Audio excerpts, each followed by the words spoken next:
Well, welcome. I'm Perry Williams, and we're going to change of pace here a little bit today. We're going to talk about Hamilton County Youth Assistant Program and something that we hope will take statewide. But I want to first say that we're going to try to do this show maybe once a month, and today's guest is Judge Steve Nation, who is Hamilton County Superior Court 1, and actually one of the big advocates for this program, and Tricia Akers, who is the director of Hamilton County Youth Assistance. And what we plan on doing this monthly show, and Tricia will always be with me, and sometimes, hopefully, she will host it by herself, and I won't have to do this, but we'll do whatever it takes to get that done, okay, Tricia? Sounds good. But so we'll have some of our other advocates from the county schools, and we'll talk about that, talk about some of the events that they have coming up, and different things. So let people know how this program is set up, and the best place to start, I think, today, Tricia, is Judge Nation, because he definitely was. I don't know whether he was originator of this idea, but he was one of the early people involved in this program. So, Judge, we'll kind of turn it over to you. I think this program goes back that the conversation started back in 2008 with Andy Cook in Westfield. Yes, what happened was Andy got to a situation where he's going from a town to a city, and he's going around and he's visiting with the various department heads, and he found this one young man who was really depressed because he'd been arrested. And the whole situation came down to Andy kept on asking him, what are you going to do with your life? I mean, it was for a public intox, so it wasn't a big crime. And the young man said, well, I promised my mom I wouldn't go to jail because my brother's over at Pendleton. And he says, well, what are you going to do with your life? And he said, I'm not supposed to go to jail until I'm 21. And that was his full answer. So Andy from that started to think, well, what are we doing for kids that have dropped out of high school? What are we doing to go ahead and be sure we can get them back into high school? So things come from one way to another, and my pastor was talking to him one day, and Andy had said, I don't know where to go. And so he says, why don't you talk to Steve Nation? So that's how that whole connection happened. We went ahead and started talking about it. And what we try to do, we don't wait until children get in trouble. We don't wait until they get into the juvenile justice system or the adult justice system. We go ahead and try to reach out with services like tutoring and mentoring and coordination of services before they ever get there, so that they can keep on track, so they can keep to go to their school, to high school, and then into careers. So that's basically how simple it is. It's complicated because you're dealing with a bunch of different organizations, a bunch of different items. I mean, our dream is to have career centers throughout the state of Indiana, to have kids that will have, not every kid wants to go to college. You can have a good profession by going to being a plumber and electrician. So, but you can't do that by just coming out of high school. We don't have shop classes anymore. We need career centers. We need to do this throughout the state of Indiana. And we can do this through workforce development with coordination with state and federal governments, and then also with private business. And that's our dream. Now, Judge, you and I have my little sheet here that you gave me the first time I met with you about the Youth Assistance Program, when I decided I was going to help the Hamilton Heights organization up there in youth assistance. And you were talking about some of the things that you have faced going through this situation, and where are we at on this program? I mean, we've got this program going in the county and everything, and all the school systems. Right. But what were some of the things that you had to take care of on the state level to get this interest going and this steam going, and get all the mayors and those type of people, the prominent people in the community, excited about this program? Well, the issue today, as it was 6 years ago, is the same issue. A lot of times people don't see it. And if they don't see it, they don't want to try to correct it. They will see a person who has been involved in drugs, and they will say, well, let's go ahead and get Narcan or do whatever we have to do so that they don't overdose. But I say, why don't we start back at the 6th grade? Why don't we go ahead and keep them in school? Why don't we go ahead and give them a career and they never get onto the drugs? My frustration as a prosecutor and as a judge has always been the 19-year-old young man who's in front of me, who's been on drugs for 6 years, who's got a girlfriend and 3 kids, and now all of a sudden they say, fix him. That's a very, very expensive proposition, and it's a very low probability. Only about 20% of the people that come through the system we can really help. If you go to the other end, if you go ahead and start to help the kids so they never get into the drugs, now we have like a 90-95% success rate, and now the kids, the families, nobody has to go through this trauma that the criminal justice and the juvenile justice system has. But it's hard to convince people to go ahead and to help before we have this traumatic event called a criminal arrest or a juvenile arrest. You know, well, people would just handle it on themselves. No. If people have not, if the parents have never gone to high school, have never completed high school, they need to have some people to help them as to what to do. If you came to me today and said, this young man over here wants to be an electrician, I was never an electrician. My dad was, but I was not. And I would have to go to an electrician and say, okay, what do you do to go ahead and become an electrician? What licenses do you have to have and all that? Well, a lot of people that need that assistance don't know where to turn. So they can't turn anywhere. And so what happens is interest is lost, their children start to drop out of school, and then what happens is sooner or later they become involved with the juvenile justice system or the criminal justice system. 75% of our population in our Department of Corrections are kids who have dropped out of school.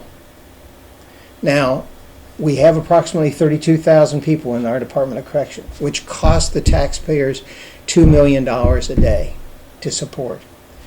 We have approximately 27,000 kids who have dropped out of high school last year. We are either going to go ahead and prepare them for prison, or we're going to prepare them for their careers. And that is our responsibility to those children and to those families, to be sure that we prepare them for their careers. Because every child has that right to go ahead and be the most successful they can be with their lives. Now, Judge, what about the situation where I know that you did many studies on this and the data keeps coming in, but what about, where do we need to start with these young people? I mean, what age is the good time to start this type of program? One of our friends, Dave Monday, up in Sheridan, did his thesis in college on this. And the biggest study that has been done is in Harvard. And kids that are dropping out of school start to drop out in the 3rd grade. Man. And so what happens is, you know, think about our program. We have a great JAG program for workforce development.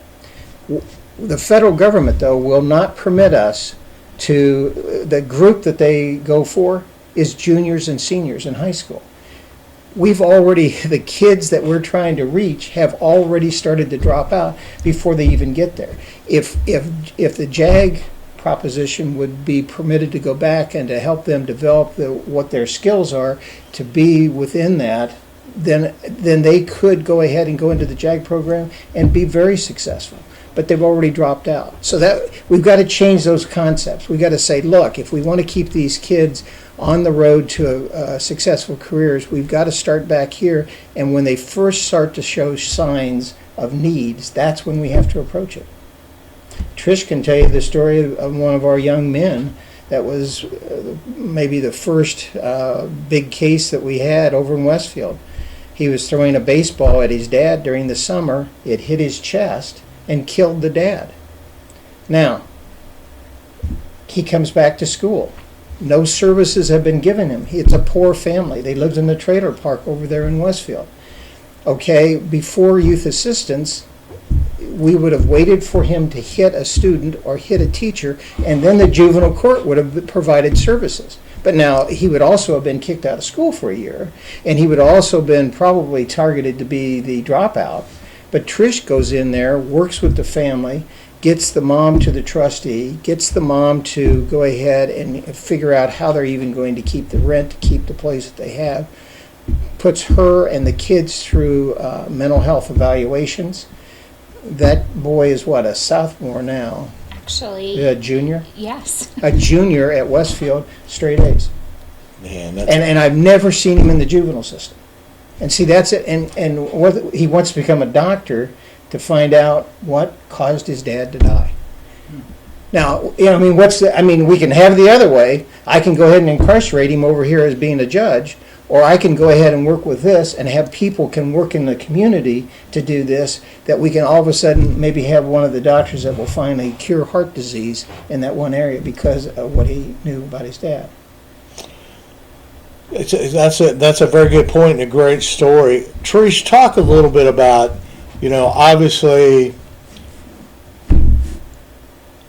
Mayor Cook is a big advocate of this. In fact, I had a conversation with him at a meeting over in Westfield a couple of weeks ago, and we were talking about that, and he was talking about being mayor and the opportunity that he has to be in mayor, but his real passion is helping our youth and helping our kids.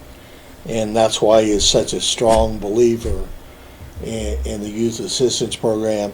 Let's talk a little bit about the Westfield program and some of the things that they have going on, because I think with your program going on in all the county schools, they are definitely at different levels. But the one thing that I learned early on when you invited me to a meeting in Fishers, like the second or third week I started helping up at Hamilton Heights, was your advocates have a tremendous amount of passion about their job. I mean, it's unbelievable, and it's not just one, it's the whole team and the team you built. So talk a little bit about the Westfield program and some of the things that they're doing, and as we go months down the line here, hopefully we'll have most of your advocates on here and they'll be talking specifically about their program, but talk about the county program and some of the things that and some of the success stories.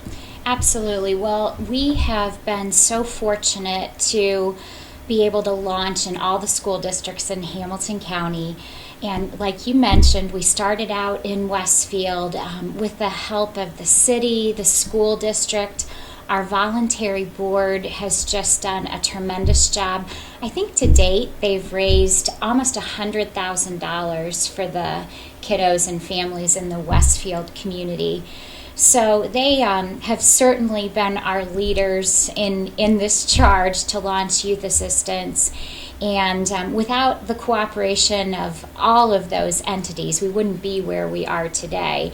And I'm telling you, we're doing really well in the other communities. Absolutely. 100%. The mayors, the county council, the commissioners, the businesses that have supported us, the volunteers, just alone, each of our boards, we have 21 members, tops on our board. So just volunteer board membership is hundreds of people that come in to help us with committees and volunteers, and like you mentioned, our mentoring and our tutoring programs.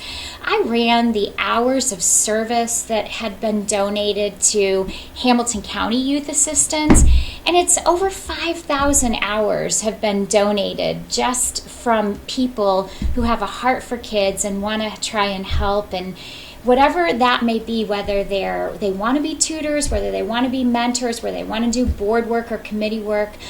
This is truly a huge effort amongst a lot of people to help these kids and to do a better job for our community. Absolutely. And, the one thing about it is, talking about Westfield raising $100,000 over there, but there are many of your smaller programs and smaller school systems that are also doing those same things for less. I mean, because Absolutely. and the ideas that everyone's coming up with on different ideas, like a box of sunshine and all that. Yes. Those type things are great programs that don't cost a whole lot of money. Absolutely, and the box of sunshine was such a great idea that Mary Ann Haymaker had, and it's basically just acknowledging people or teachers at Hamilton Heights that are having a little bit of a sad day, or to give them that box of sunshine that from the youth assistance program there to kind of make things a little bit better.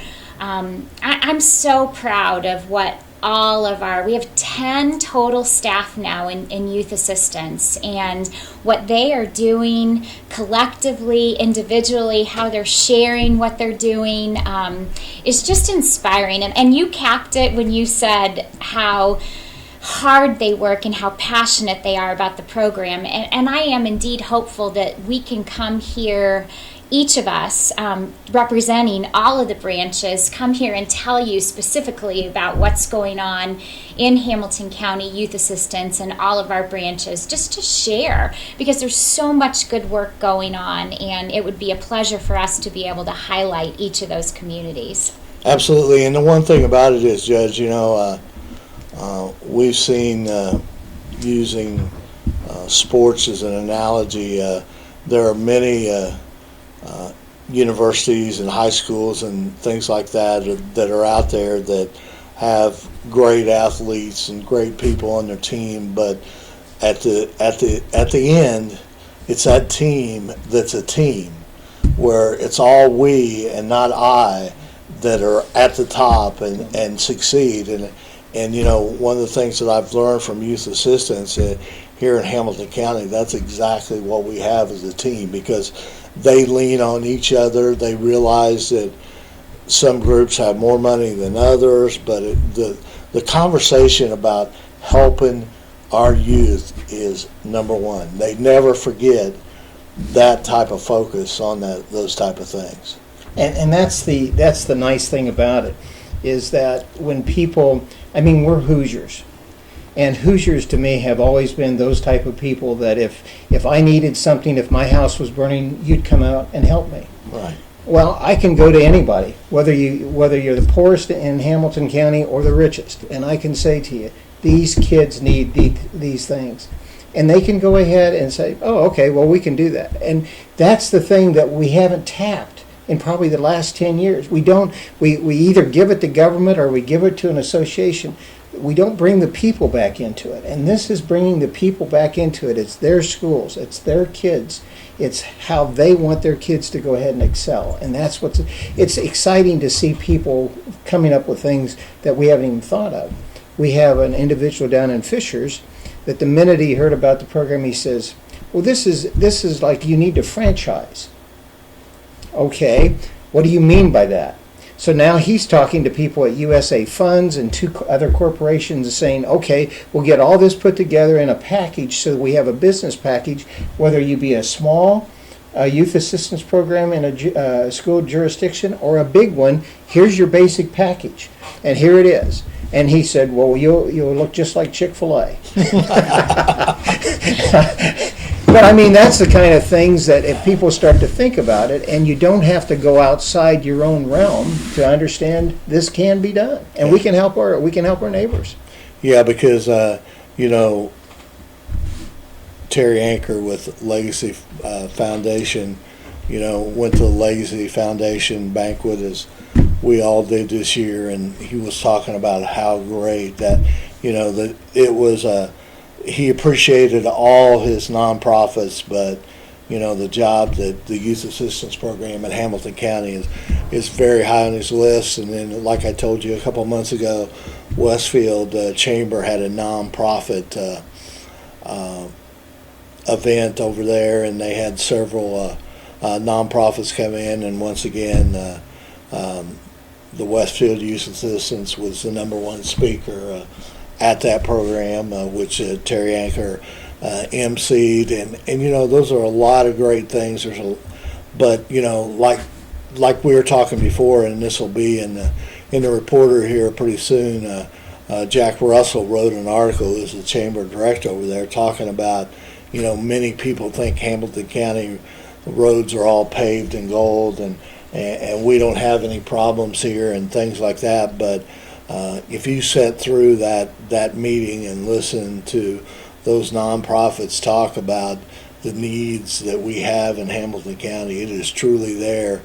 And the one thing about it is that I think it's great is, and I think you'll say, so many of these kids just need people like that just want someone to care about them, okay? I mean, and the mentoring program, okay, your tutoring programs, those are the kind of things that kids are going to get that little extra help that they're going to remember for a lifetime. And those are the great memories that you have, I'm sure, both of you, and especially you, Tricia, being on the front line all the time. You have many, many success stories. And there's some sad endings, okay? But there's also, in a battle like this, it's more about, let's celebrate those wins and let's try to figure out how to improve on those losses. And one of the things that I can't stress enough about youth assistance is we are always here from you. We take kiddos when they're 3 years old up until they turn 18. So just because the first time around wasn't success or the family declined services, we welcome them back. We want them to come back. Should circumstances change and they successfully completed our program, but they need some assistance again, they're welcome to come back. So we can't stress enough that we're going to be there, we're going to keep trying, and whatever it takes to get those families to agree to be a part of our program, we welcome them. We want them to return if they need to. Absolutely, and I think, last week when I had Dr. Mundy from Sheridan and Dr. Arrowwood here from Hamilton Heights, and we talked a little bit about youth assistance, and this is a perfect example. A lot of people say, well, it's Hamilton County. They're rich, they're wealthy, they have all kinds of money. But, here are 2 rural schools in Hamilton County, okay, that love their program and think it's very, very important for that program to succeed. And the one thing Dr. Mundy said, and he compliments you, Judge Nation, on by some of the legislation that you got set up, you and the other judges being able to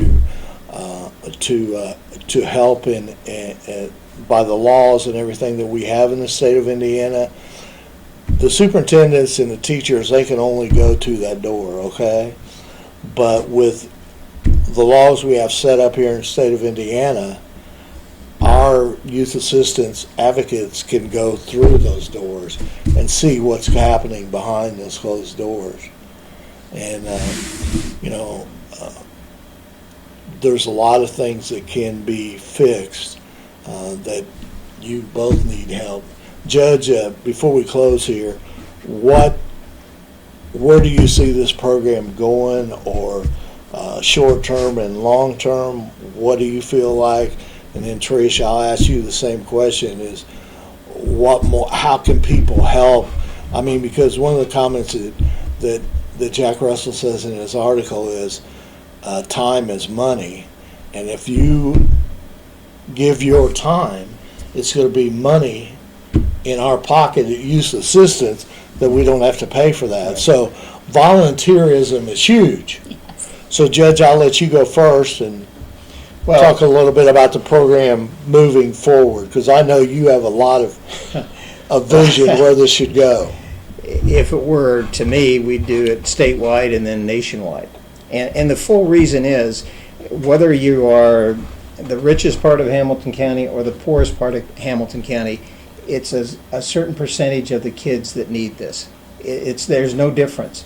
I was talking down in Marion County, and they said, is there a difference?